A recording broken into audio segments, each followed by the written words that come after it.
Hey guys, I'm Rogut, and this is my rant. We believe in the diversity of thought here.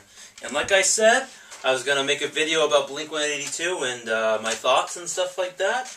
And yeah, so I'm just going to get right into it in just a sec. So if you like the content today, I encourage you to like the video. And if you don't like the video, smash the dislike button. It won't hurt my feelings. I won't be offended. I'll just keep making videos and I'll get better and better.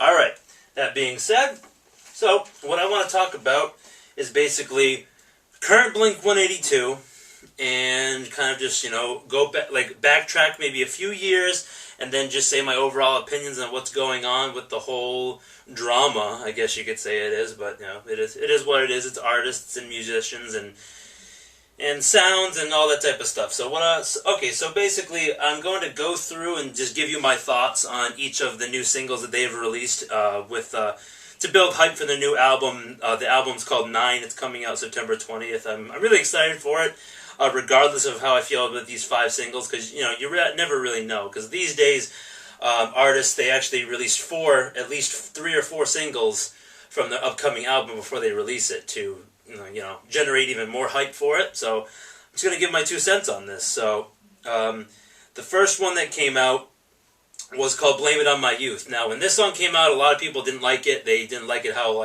poppy and more alternative it was, and how suppressed the drum, basically, and how suppressed the guitar was in the song and stuff like that. And the drum beat really had center stage, but, it's more poppy. Of course, the drum beat takes more center stage. I love Travis. He's the best drummer ever, in my opinion. So I think that's great. But the thing is, the verses is kind of where the song was better, and then the chorus, they kind of fell flat, in my opinion. But overall, I liked the bridge of the song, I liked the verses, I liked the lyrical content, I liked what was going on in the song, but we've kind of heard it before. You know what I mean? I still want to hear that type of stuff, don't get me wrong, but I like Mark, I do like Matt Skiba, some people don't, I do. I think he really does add something cool to the band, and yeah, that's basically my thoughts on Blame It On My Youth. It's a good song, but it's not a great song in my opinion. Some people think it's mediocre. I think it's a good song. I listen to it from time to time, a little bit. So the next one they released was Generational Divide, and I love this song. It's a very quick punk rock song. It's about 45 seconds about. And basically the lyrics of that song was calling out the fan base, saying are we better now? How does it sound now? Do you like it now? Basically the lyrics were that over and over again, and it was very high intensity punk. I really liked that. It was really cool. It leaves a little to be desired, but I understand it. I'm expecting more, some similar stuff on the record, but we'll see. It's a really cool song. I do recommend you checking it out. Despite its short length, that is probably my favorite from all these singles, because it sounds more like older Blink. But I do appreciate and I do like the experimentation, but some people don't, Some bands, they experiment with different sounds, and some they experiment in ways that people don't like. So it's a fine line a lot of artists have to walk. So the next single is Happy Days. I liked Happy Days initially, but after I listened to it many times, I saw it as a little forgettable. I'm not a big fan of this song. It's good. It's good. It's like a solid Mark song, but it feels again like a little more to be desired. Like they could have worked a little harder on the song. But it's still enjoyable. I'll still listen to it from time to time, but it's not really that great in my opinion. But I still want you to give it a listen if you're a Blink fan, or if you like punk, alternative, pop punk, any of that type of stuff. I still recommend it, but I think it's one of the weaker ones. Dark Side. I like Dark Side. I think it's really fast. That's the 4th one that they released of the singles that are coming out from the album. Dark Side. I like that song. It's really fast. It's more pop punk, but there's still a little bit of alternative and experimental sounds going into it, because that's what Blink is now. It is what it is. I'm wearing their shirt.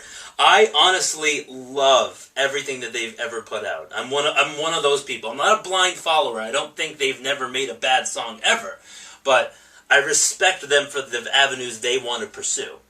But at the same time, they could could be a little bit better with how they handle that experimentation. That's just my view. But again, Dark Side's probably one of my probably my second favorite of the songs. It's just really fast, high tempo. It's really good. And then the last one I'm going to talk about is I Really Wish I Hated You. Now that song, I've only listened to this song a few times, so I don't want to give an exact recommendation or my opinion if it's good, it's bad. My initial reaction, I liked it. I didn't think it was a crappy song. I didn't think it was an awesome song. I thought it was like between like good and okay. I thought it was like a between okay and good song. I liked it, but it is what it is. So that's basically my opinion of those singles that came out, and I'm still really pumped for the album. I'm not buying it physically. I'm going to listen to it on Spotify first, but it's just because I don't have a job right now. So I don't feel like spending $40-50 on physical music when I can't. So, but I pay monthly for Spotify, so it's okay. So basically, my opinions about Blink. Now, I was super excited back in 2015, I think it was. Yeah, back in like 2015 when they announced Matt Skiba was joining the band. They were going to make a new album, and I really, really, really loved California. I'm going to say that. I know I'm in the minority when it comes to that, but I really liked California. But the more I listened to it, the more songs that I listened to, I was like, well, not every song that I actually liked initially I think is really good now. But when they released, basically I call it California Part 2 because it's basically the deluxe version of California with like 11 new songs. So it's California Part 2. They should have just called it that. Anyway, that, California Part 2, almost every song on that Part 2 I loved. And I still love. That is what I definitely recommend for California Deluxe, and then 9, I recommend California Deluxe. Like those 11 songs after the original California, I think those are some of the best material Blink has made since 2014. Now that being said, a lot of people on the internet and all around and fans and stuff like that, they don't like the direction Blink's taking. That weird concert that they went on, that tour they went on with Lil Wayne and stuff like that. A lot of people didn't like that, and how Lil Wayne kind of just left the tour, and he got me mad that wasn't listen, buddy, the tour's not for you, okay? If you wanted to branch out, and they did that terrible mashup. Oh my god, my ears bled when I heard that. Oh, that was awful. But all that aside, bands can experiment. I mean, they're artists, of course, and I respect their art, and I respect their vision and direction and how they want it to sound. It's up to me if I decide I really like it or not. But just because I don't like every song on the new albums doesn't mean I can't go back to Blink and see all that great stuff that they had done before. And most of their songs from, Cheshire Cat, Dude Ranch, Enema, Take Off, Self-Titled, and Neighborhoods, I love most of those songs, 9 out of 10, easily. So I really like that about Blink, and I can make a huge, really long video just talking about everything I like about Blink. But in terms of their modern stuff, it could be better. But I'm just really thankful they're still doing this, because they're still making music. That's what I'm really happy about, because I didn't get into Blink until I was in 2013, maybe 2011. So when I went back, and I just they're my second favorite band of all time. They're awesome. There's so much to talk about, but I'm not going to elaborate a ton because I don't want to bore you. But it's just something about them, man. They're really relatable, and they're awesome, and they still make really good music. But it got to a point in 2013 and 14, Mark, he talked with Travis, and they didn't know if they really wanted to continue it, because Tom had left and continued with Angels and Airwaves and stuff like that. And they didn't really know what they wanted to do, but Mark wanted to keep doing Blink-182, so they got Matt Skiba to come in. Matt Skiba originally toured with them a few times, and that's what got them, the new member, and then reinvigorated them, I guess. And now they're making music. They're making their third album technically, and I'm really happy about that. And if this is the last album that they make ever, I'm okay with that. I was okay when they released California in 2015 or 16. When they made that, I was like, it's perfect. They're done. It's if they just stopped, it'd be perfect. I mean, I just really think so. I mean, I like most of their stuff. I know I'm a little bit of a minority when it comes to the Blink stuff and the really hardcore fans and the punk sound, where is it? I don't care. They have plenty of that type of stuff, and there's plenty of other artists that you can go to that type of stuff, though. I think it's great what they're doing, but again, like I said, I think they could just be putting a little bit more effort into it. That's all. It happens. Like, they get older, and the music industry does a lot of things to people and stuff like that. But I still don't think they've sold out, and some people do, and I don't. So, Mark's hilarious, great bass player.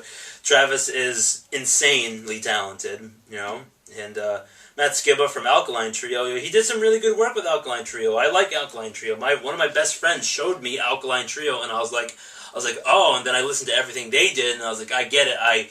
Now I can kind of visualize Matt Skiba. So I didn't really know who he was. So So that's about it. I really hope you enjoyed this little music rant, something I'm really passionate about. If you guys want to see more music-related content, I'll definitely provide that for you moving forward. I got some other things in the pipeline planned for this channel. I'm really excited. And, I'm just going to keep making videos. So, if you like the content today, I encourage you to hit that subscribe button. And, if you want to get more notifications on a regular basis and you want to be like the first people to see my video when it comes out, just hit that notification bell. Hey guys, real quick, I forgot to mention this when I was talking about the Blink stuff in the previous clip. Angels and Airwaves, they released 2 new singles somewhat recently. One's Rebel Girl, and the other one is Kiss and Tell. That's Tom DeLonge's side project band, and they just recently started getting back into making music. Those singles are really good in my opinion. I want you to check those out, like, immediately. They're really cool because they sound more like early Angels and Airwaves material, and when Angels and Airwaves got into like Love parts 1 and 2, like most of that stuff I didn't really vibe with, but I mean I liked some of it, but whatever. Most of it wasn't really a big fan of. But a lot of people and fans on like YouTube and the internet, they're comparing the new Blink singles to the new Angels and Airwaves singles. My opinion, I like Blink-182 more as a band than I do like Angels and Airwaves.